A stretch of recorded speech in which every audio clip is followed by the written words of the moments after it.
प्राणी तो जिभ्या डिगा, छिन छिन बोल कुबोल, मन के घाले भर मत फिरे, कालहि देत हिंडोल।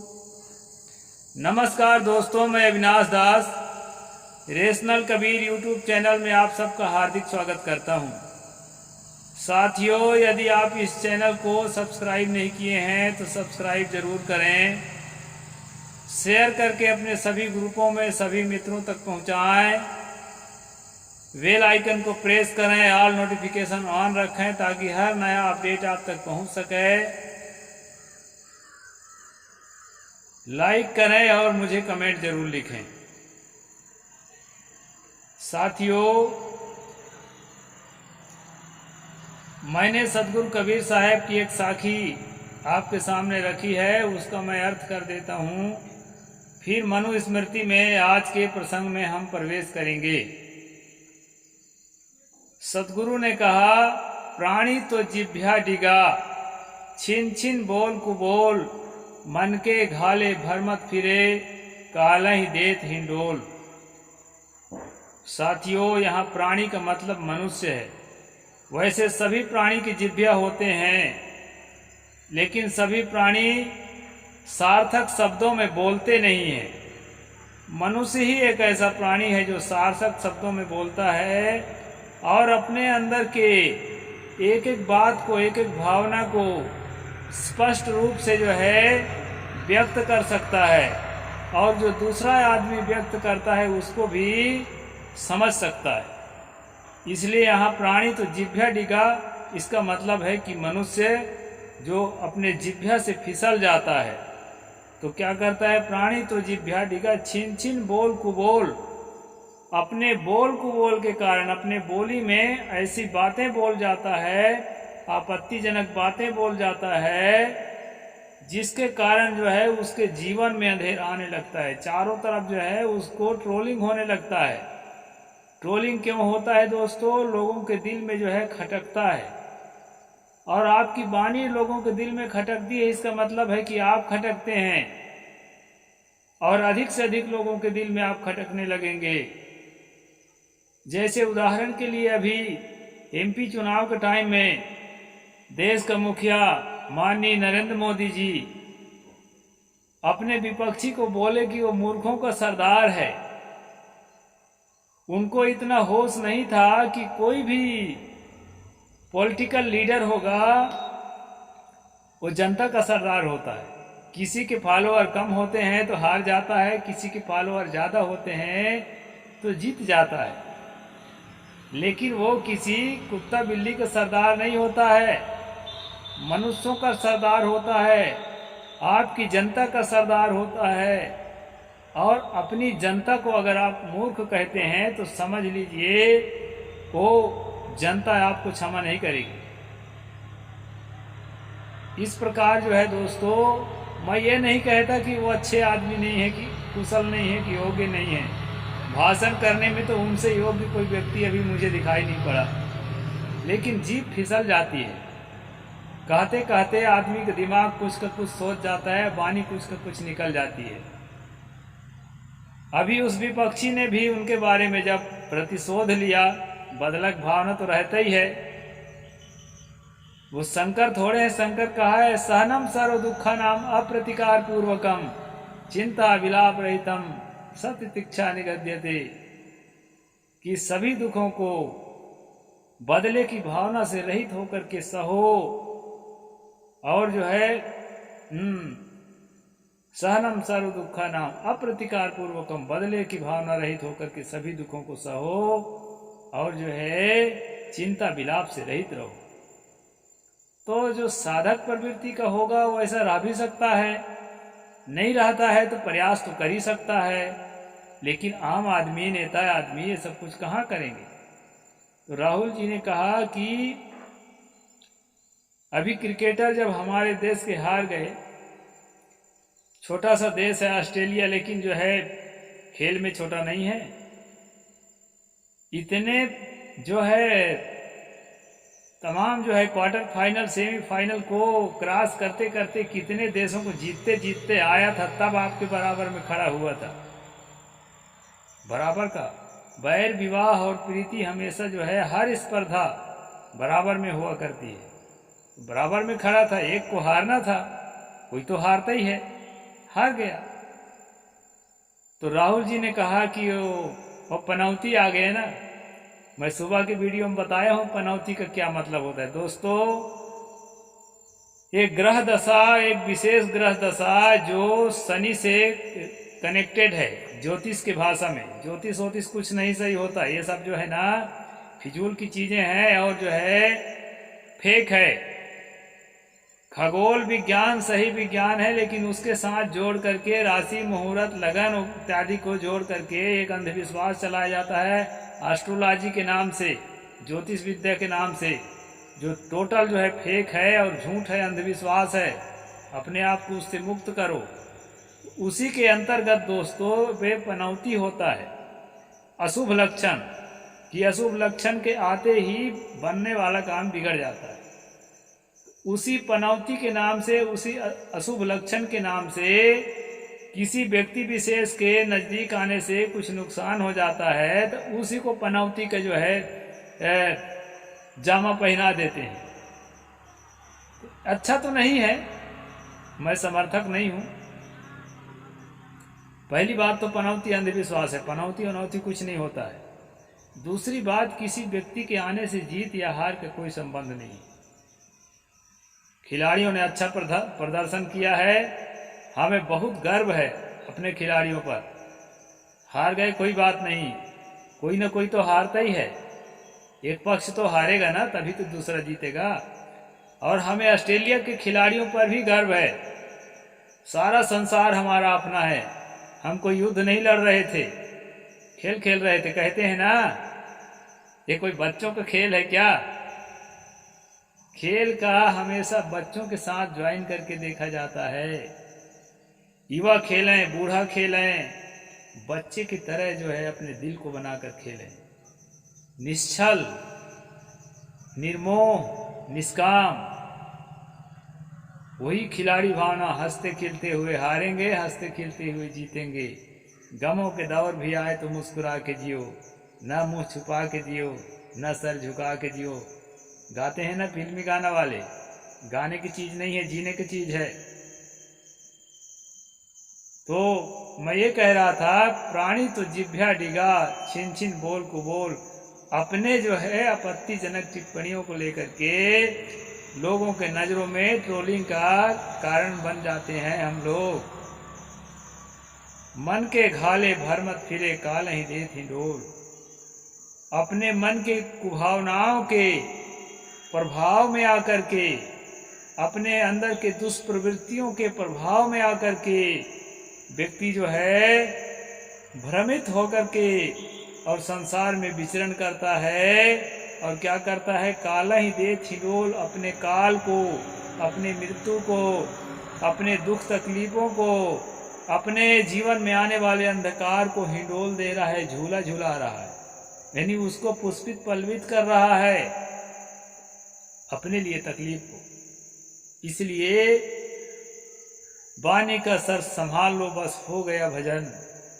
सदगुरु कबीर साहब का रास्ता है दोस्तों। अपने वाणी को ठीक करने के लिए अपने विचारों को ठीक करना होगा। अपने विचारों को ठीक करने के लिए उसकी गहराई में जाएंगे तो अपने भावनाओं को पवित्र करना होगा। और ये साधना से, ध्यान से, विपश्यना से, मेडिटेशन से, विवेक विचार से और व्यवहारिक अभ्यास से होता है दोस्तों। भाषण करने से मैं भाषण कर रहा हूँ, इतने से मैं हो जाऊंगा, ऐसा नहीं है। आप भाषण मेरे सुन रहे हो, इतने से आप हो जाओगे, ऐसा भी नहीं है।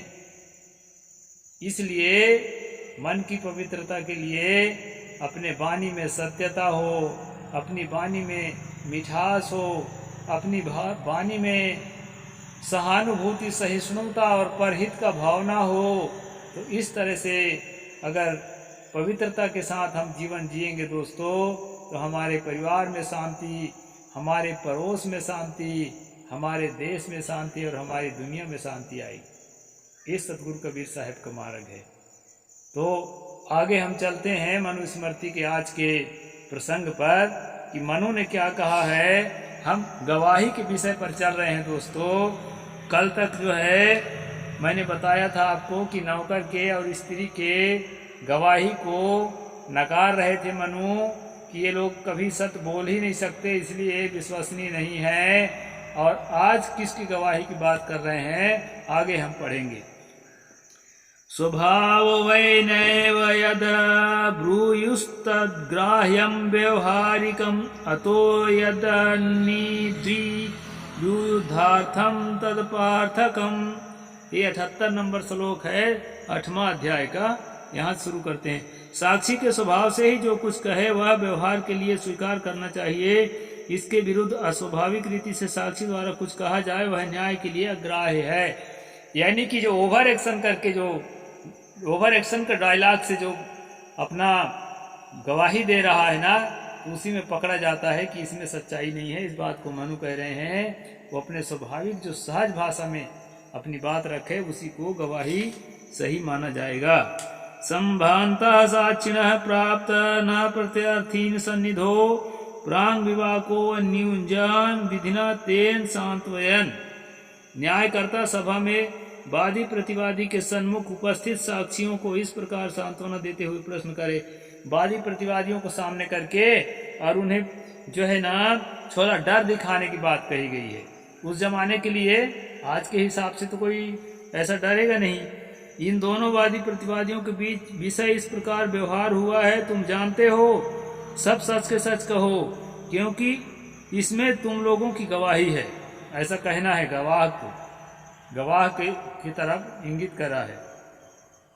गवाही देते समय सच बोलकर साक्षी अनेक उत्तम लोगों को पाता है। यहाँ भी अति यश पाता है क्योंकि सत्यवाणी का आदर ब्रह्मा भी करते हैं। जो संसार का रचनाकार जिसको माना गया है वह ब्रह्मा भी सत्यवाणी का आदर करता है। इसलिए सत्य बोलो और सत्य बोलने से तुमको उत्तम लोक मिलेंगे मरने के बाद, और संसार में भी तुम्हारा यश होगा। ऐसे जो है गवाहों को लालच देने की बात मनु ने यहाँ बताया है। वैसे दोस्तों आजकल इन सब बातों को चोर भी और जो है मुद्दई भी अच्छी तरह से जानता है और इन बातों को महत्व नहीं देता है। गवाही में झूठ बोलने वाले कठोर वरुण पास में बद्ध 100 जन्म तक विवश होकर बहुत कष्ट पाता है। इसलिए गवाह को सच बोलना चाहिए। झूठ जो बोला है गवाही में उसको जो है वरुण पास कुछ होता है बांधने की चीज, उसमें बांध करके पीटा जाएगा यमलोक में। इसलिए सच बोलो, ऐसा कह रहे हैं मनु। सच बोलने से गवाह पवित्र हो जाता है। सच से धर्म की वृद्धि होती है। इसलिए सभी वर्णों के गवाहों को सत्य ही बोलना चाहिए। गवाह सत्य नहीं बोलेगा तो मुद्दे को सही सही हम सुलझा नहीं सकते हैं। ये बात सही बात है। आत्मा ही अपने कर्मों का साक्षी है, आत्मा ही अपनी गति है। इसलिए मनुष्यों के बीच अपने उत्तम साक्षी आत्मा मिथ्या भाषण अपमान नहीं करना चाहिए। यहाँ पर दोस्तों कुछ लोग जो कुछ रेशनल लोग हैं, जो यानी कि पूरी तरह से रेशनल और एथिस्ट हैं, जो आत्मा उत्मा कुछ नहीं मानते, उनके लिए यहाँ पर ये बात इस ढंग से समझना होगा कि आप जो बोलते हैं ना, अंदर कुछ चल रहा होता है, अंदर कुछ चल रहा होता है, कुछ भावनाएं होती हैं, कुछ विचारों का एक श्रृंखला होती है। तो वहां से क्या बात आती है, अगर अपने सच को आप दबाना चाहते हैं ना, तो आपको महसूस होता है कि नहीं, सच को तो मैं दबा रहा हूं। यहाँ पर उसी बात को यहाँ पर आत्मा कहा गया है। तो अपने अंदर की बात कहना चाहिए कि अपने सतगुरु कबीर साहिब ने कहा है ना, मुख कछुआ और हृदय कछुआना, सपने हूं का आहू मोही नहीं जाना। जिसके भीतर में कुछ और चल रहा है और मुख में कुछ और बोल रहा है, वो सपने में भी मुझे नहीं जान सकता। इसलिए स्पष्ट रहना सीखिए।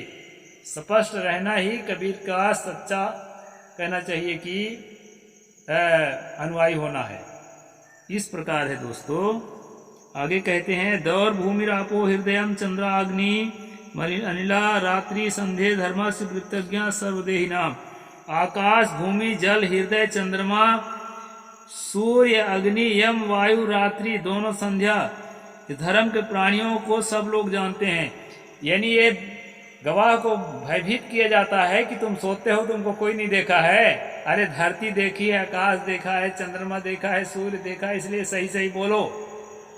ऐसे करके जो है ना आजकल जो है दोस्तों बहुत लोग जानने लगे हैं कि धरती सूरज आकाश ये देखे कभी तो हमारे पोल को नहीं खोलने वाले हैं। इसलिए इन चीज़ों को आजकल न चोर डरता है, न गवाह डरता है और न कोई नहीं डरता है। इसलिए आधुनिक तौर तरीके से ही जो है जांच करके और जो है सत्य तक पहुंचना पड़ता है। ये बात मैंने बता दी। देव ब्राह्मण सानिध्य साक्षम प्रच्छेद द्विजान मुखांग प्रांग मुखान व पूर्वान्हो वै शुचि शुचिन। पूर्वान में न्यायकर्ता पवित्र होकर देवता और ब्राह्मणों के समीप उत्तर या पूर्व की ओर मुख किए हुए पवित्र द्विजों को सच सच गवाही देने को कहे।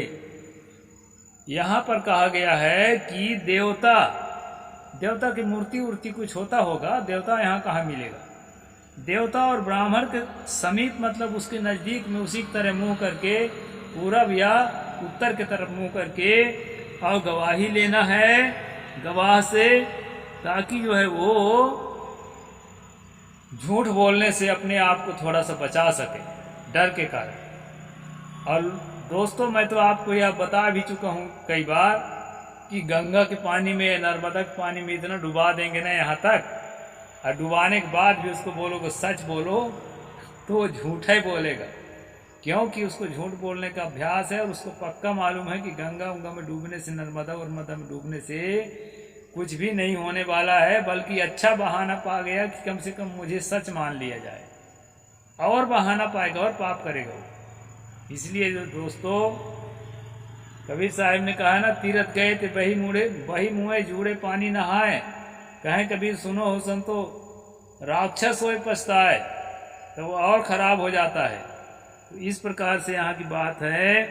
गीता का पुस्तक धर के, मनुस्मृति का पुस्तक धर के, वेद उपनिषद का पुस्तक धर के, कुरान बाइबिल का पुस्तक धर के जो उससे सत्य की आशा करते हो ना, तो वो बात छोड़ दीजिए। पहले भी जो है ना बहुत झूठ बोला जाता था इनको पकड़ पकड़ के, क्योंकि जो है कितना भी भगवान भगत होगा, कितना भी गॉड का प्रेयर करता होगा, लेकिन भीतर से हर आदमी नास्तिक है और हर आदमी ये जानता है कि सारी किताबें फेक हैं, झूठी हैं, और आम आदमी को बेवकूफ बना करके साजिश रचा गया है कि उनको अपने गुलाम रखे।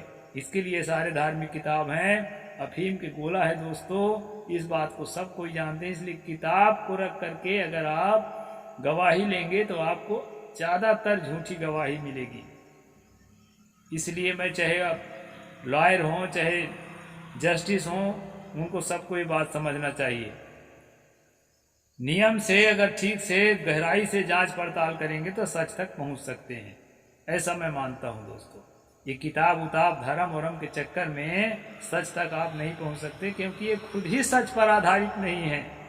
सारे धर्म ग्रंथ और सारे धर्म झूठ पर आधारित हैं, कल्पना पर आधारित हैं, साजिश पर आधारित हैं।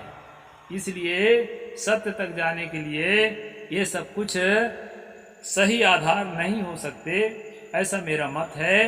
आपका जो मत हो आप कमेंट बॉक्स में लिखकर मुझे बताना। एक श्लोक में और बोल देता हूँ। ब्रूहीति ब्राह्मणम पृच्छे सत्यम ब्रूहीति पार्थिवम गोबीज कांचन वैश्यम शूद्रम सर्वस्तुपातिकय। ब्राह्मण गवाह से केवल इतना कहे कि कहो, ऐसा कहो तो वो अपनी बात कह देगा सच सच, क्योंकि ब्राह्मण कभी झूठ नहीं बोलता मनु के हिसाब से। क्षत्रिय से कहे कि सत्य कहो, क्षत्रिय थोड़ा कहना पड़ेगा कि सत्य कहो। ब्राह्मण से सिर्फ इतना कहो कि वो सच सच बोल देगा। और अगर क्षत्रिय है तो उसको कहो सत्य कहो जोर लगा के, तब वो सत्य बोलेगा। और अगर वैश्य गवाह है तो उसको कसम खिलाना पड़ेगा। गौ बीज और सोना चुराने का जो पाप लगता है, गाय बीज और सोना चुराने का जो पाप लगता है वही पाप लगेगा अगर झूठ बोलोगे तो। ऐसा कह करके और वैश्य से गवाही लेना चाहिए, ये जो है। और कहते हैं और शूद्र से सब पापों का शपथ कराकर, शूद्रों को तो ये बताना पड़ेगा कि जितना पाप है दुनिया में ना, अगर झूठ बोलोगे तो सारा पाप तुम्हारे सिर पर आ जाएगा। ऐसे करके बोलवाओ उससे। दोस्तों यहाँ ब्राह्मण को झूठ बोलने का पूरा छूट दिया है, झूठी गवाही देने का। चाहे वो जितना झूठ बोले उसको सच ही माना जाएगा इस नियम के तहत। और क्षत्रिय को भी बहुत कुछ छूट मिला है। वैश्य और शूद्र अगर ये श्राप और आप से और ये क्या नाम के पाप ओप से नहीं डरते हैं, मरने के बाद क्या होगा क्या नहीं होगा उससे अगर नहीं डरते हैं, तो ये भी पूरी तरह से इस नियम के तहत झूठी गवाही दे सकते हैं। झूठी गवाही का सही परीक्षा ये नहीं है।